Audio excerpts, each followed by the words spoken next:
So, hi, I'm Natalie. Nice to see y'all. What I have been noticing since I've been on my healing journey is that the same people that used to please and satisfy for their own selfish needs, and the people around you that notice that you are taking a different approach to life, isn't always going to be in your favor. However, when you are pleasing the people around you and you are committing yourself to satisfying the world all the time while you're in the background suffering, they were happy. This could be friends, family, whoever it is, co-workers, whatever, right? But when you found that freedom and the validation and the significance of what you're going through in this journey, there's going to be some people that look at you sideways. There's going to be people that call you names. They're going to say hurtful and hateful things. Because they're not used to your opinion. They're not used to you making decisions. They're not used to you setting boundaries. They're not used to you saying what's on your mind. Because you've been silenced for so long.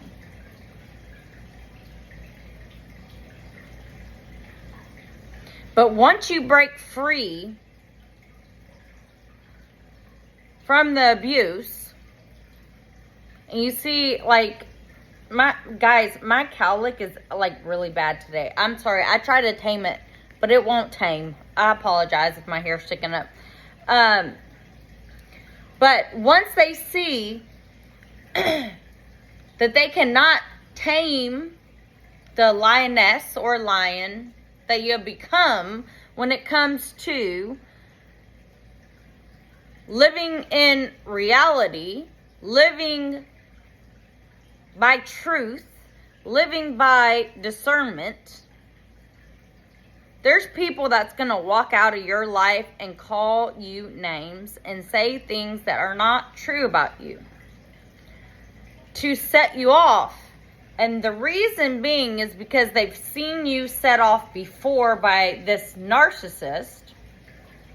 And they know if they say this or that or whatever it is, that then you'll be set off. And then they can say, hey, look at her.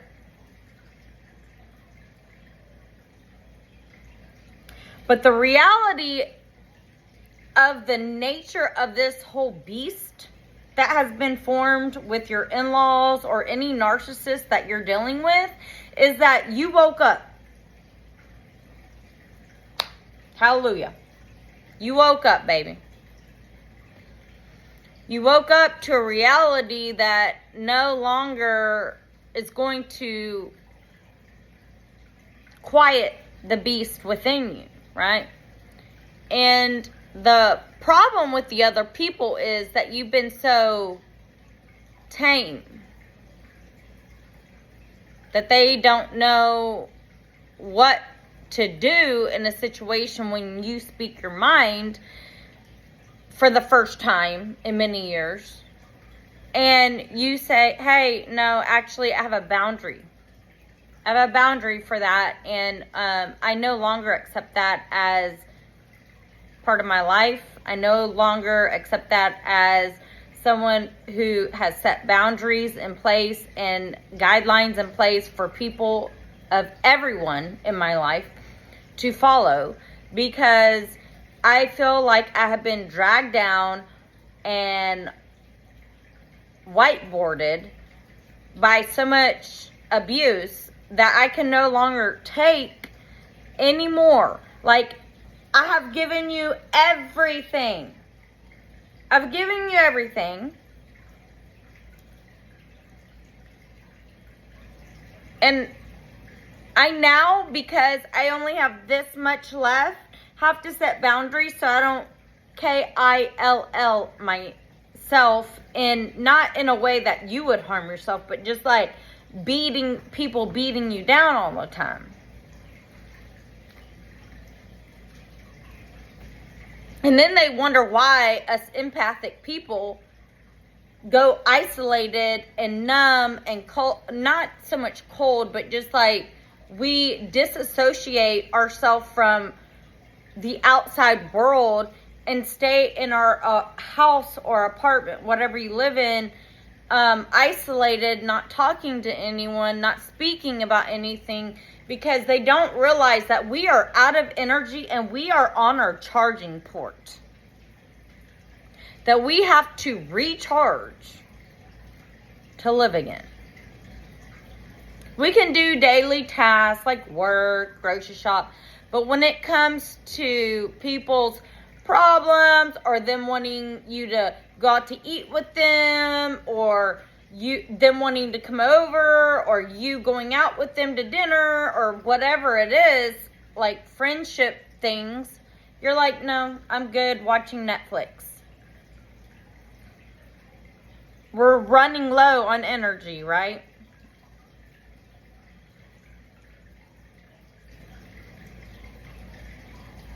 And I'm so thankful that I have a husband that understands. Like, if I'm in the basement watching Netflix and I'm quiet, that means I'm just on my charging port. I'm really not honestly, I'm not really watching Netflix. I need to be with my thoughts to calm them, to tame them down a little bit, you know? But when you're in a narcissistic relationship with whomever, and then you finally, you're like, I'm done, no more, you get out of it, then you go on your healing journey for what? I don't know. I've been on it for 5 years now, almost 4 or 5 years. I don't know. I don't count years, because I just count day by day how I'm feeling, what my strength is, what my mental capacity is, what brings me joy, what things I can do for my family, my son, my husband, my dogs, my fish, whatever it is, right? My children at school. But when you're on a healing journey, it's like rediscovering yourself after abuse. Because you forgot about that old person, because you've been in this relationship with this person that took advantage of you for so long that you honestly forgot even what it felt like to be real anymore.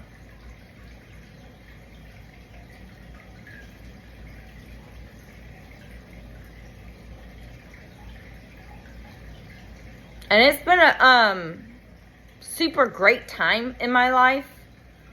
I can't explain it, but it's been a really phenomenal time in my life, rediscovering myself and just getting back on to the Natalie train, what my needs are, what I need in my life to keep me happy, to bring me joy.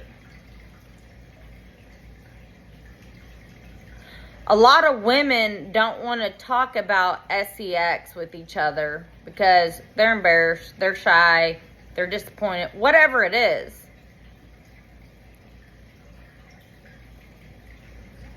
But I think that, and just being close to my husband again and reconnecting has brought a world of difference to me as a person.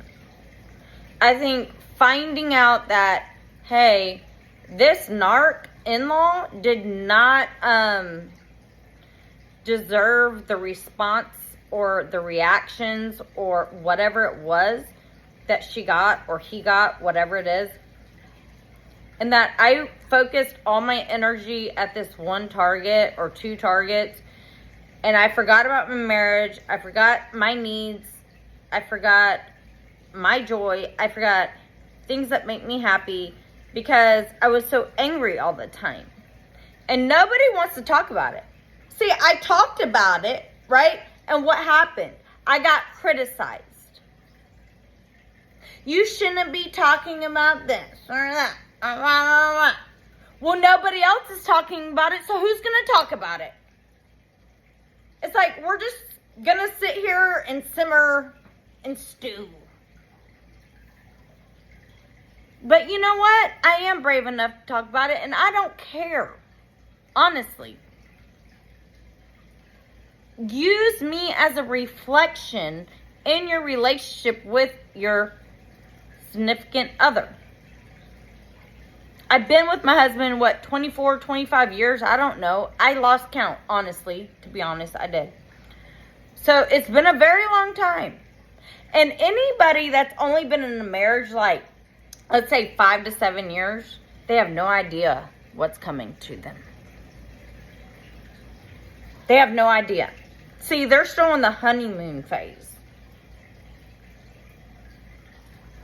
And so when I either get comments or private message or emails about you shouldn't be speaking on this, I'm like, no, this is what us people in reality that have been together for 10 plus years, if not longer, should be talking about.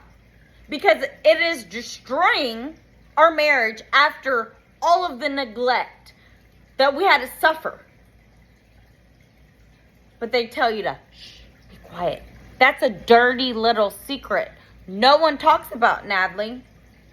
That's not ladylike, Natalie. You shouldn't be talking about that because it might help somebody.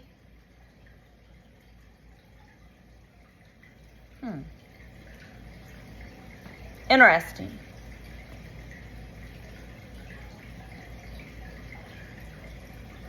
Sometimes I think like, when I speak, I'm speaking for millions of women.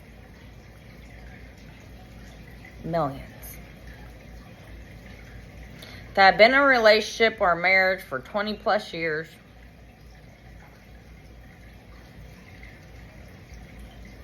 And they're living as roommates. They're doing whatever. They're so used to saying no. Or the husband just stops asking, or the wife just stops asking, that it comes to a point where you're like, something's got to change because we're roommates. We're raising children together, but we're roommates.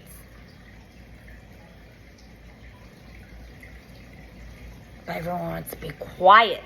Shh. Quiet about it. When there is a hole in your heart, and there's also like this urge just to get back on track. You want your body back, your hormones. If you're a girl or a guy, it doesn't matter. Because you're getting older, your hormones are off, or their hormones are off, and you just don't match anymore. And that is normal in a marriage. But there becomes a time where you're like, I'm lonely in this marriage. I'm freaking lonely. Excuse me.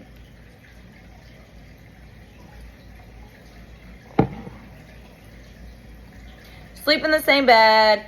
You do the same thing over every day. You hardly speak, or when you do speak to each other, maybe you're like, hey, I'm just like trying to have personal time.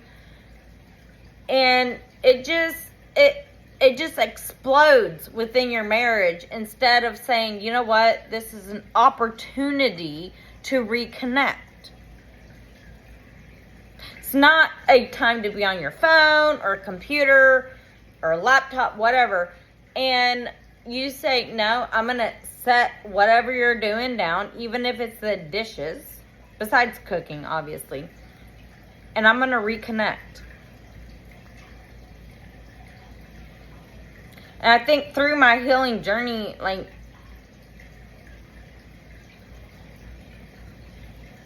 I'm seeing my partner and my husband in a different light.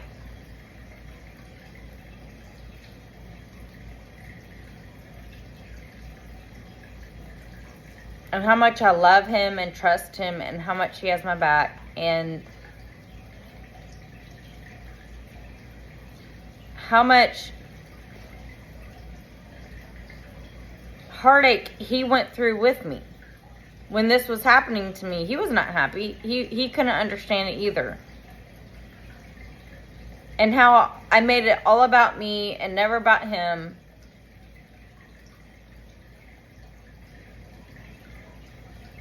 When he ditched Christmases and Thanksgivings and didn't speak, like got kicked out of the family numerous times, or didn't speak to his parents because they said something or did something horrible, and how he was suffering.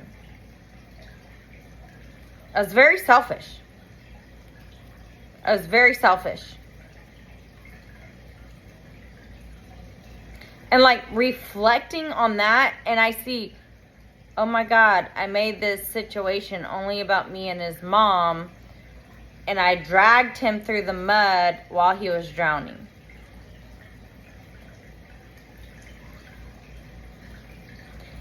I don't know, man. I feel as though I sunk our relationship by doing that. It's not sunken anymore, obviously, but I see where I failed as a wife, even a girlfriend. I did.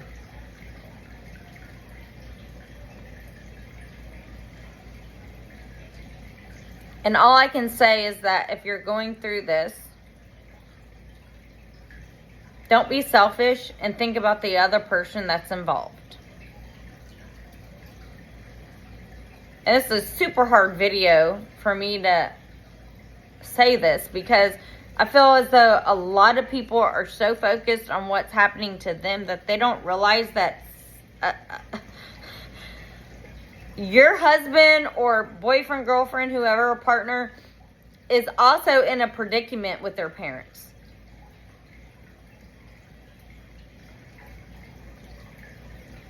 And that can be a really hard thing for anybody to go through. Think about how much you love your parents, if you do love them. I mean, they are the people that raised you and taught you and everything.